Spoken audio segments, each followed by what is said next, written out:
Marahil nagtataka po kayo bakit ang baba ng bentahan ng mga foreclosed properties, especially yung listings ng mga bangko. So bibigyan ko po kayo ng top 5 reasons bakit mas mababa palagi ang benta ng ating mga foreclosed properties compare sa current market value. Number 5, banks are not real estate developers. Ang negosyo po ng bangko ay magpahiram ng pera, hindi magbenta ng mga bahay o condominium o ng anumang commercial property. So kapag na-foreclose po yung property, nagiging asset ito ng bangko at ang gusto nila ay ma-convert kaagad pabalik sa pagiging cash yung kanilang property. So mas gusto po nilang maibenta ito ng mabilis kaysa manatili sa kanilang inventory ng matagal. So tandaan po natin, yung mga bangko po natin ay hindi ito mga developers, no? So hindi nila kailangan kumita ng malaki sa property. Ang gusto po nila ay mabawi kaagad yung perang pinahiram nila. Number 4, banks want to recover their money quickly. So kapag may borrower po na hindi nakapagbayad ng loan, ang priority ng bangko ay mabawi yung natitirang utang nila sa kanila, no? So kadalasan hindi na nila hinahabol yung pinakamataas na presyo sa market. So mas gusto po nila na mapabilis yung pagbenta para mabalik kaagad yung pera at maipautang muli nila sa ibang mga borrowers kasi doon sila kumikita sa interest po.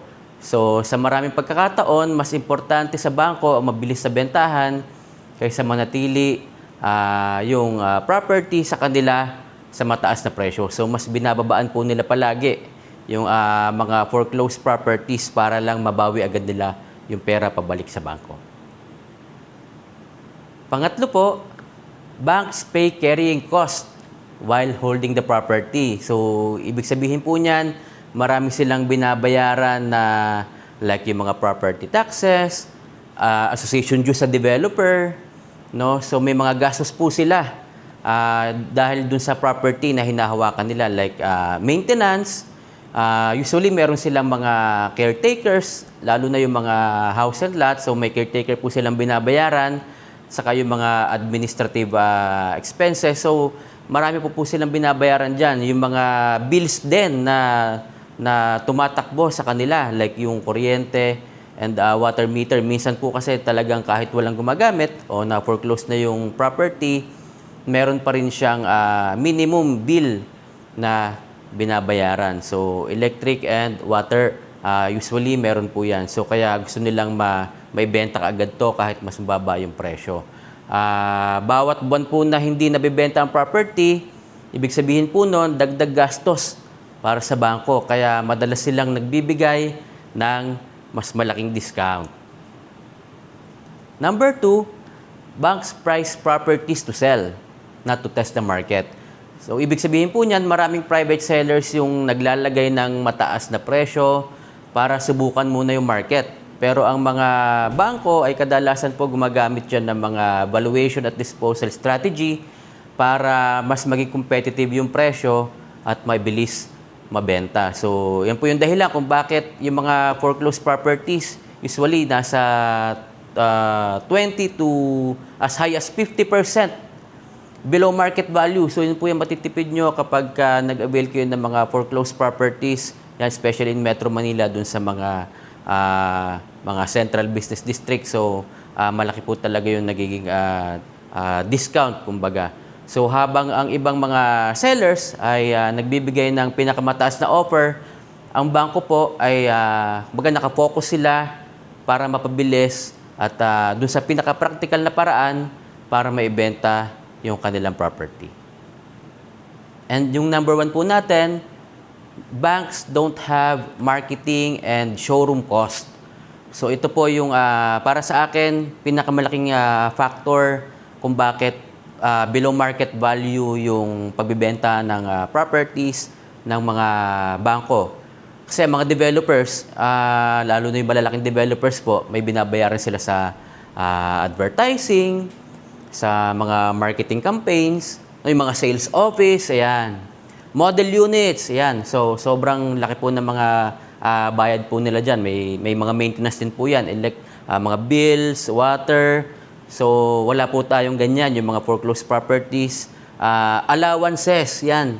So, wala po tayong kami po as brokers, wala po kaming allowance. So, talagang purely commission lang yung nakukuha namin sa pagbebenta ng mga foreclosed properties. Unlike yung mga developers like before na nasa isang developer ako for so many years, no? So, they give me allowance, then may travel marketing, kumbaga may marketing funds ka pa.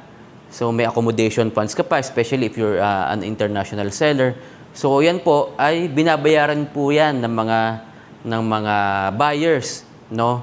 So samantalang sa bangko hindi po natin yan ginagawa. So sa foreclosed properties, wala tayong ganitong malaking marketing expenses, kaya mas baba po yung presyo.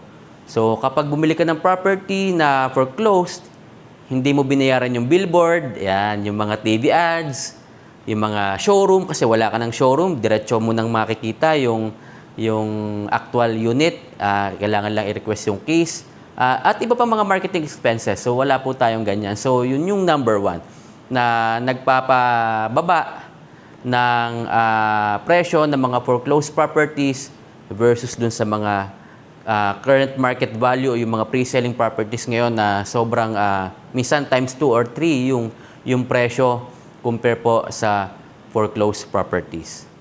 Yan po yung 5 main reasons bakit mas mababa yung benta ng mga foreclosed properties compare dun sa mga properties na binebenta ngayon na nasa current market value.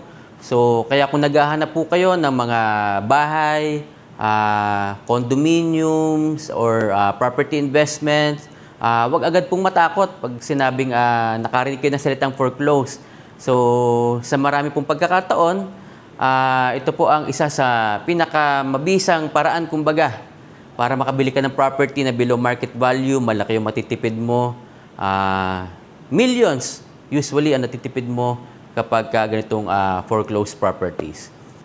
Kung gusto niyo po na makita yung mga listings natin, ng mga foreclosed properties, nandyan po yung aking email address, yung ating mobile number, yan, yung WhatsApp po, and yung Viber number ko nandyan. So, pwede niyo po ako makontak para masend ko sa inyo yung listings na hawak natin ng mga foreclosed. So, malay natin, meron kayong preferred property or location na inaay.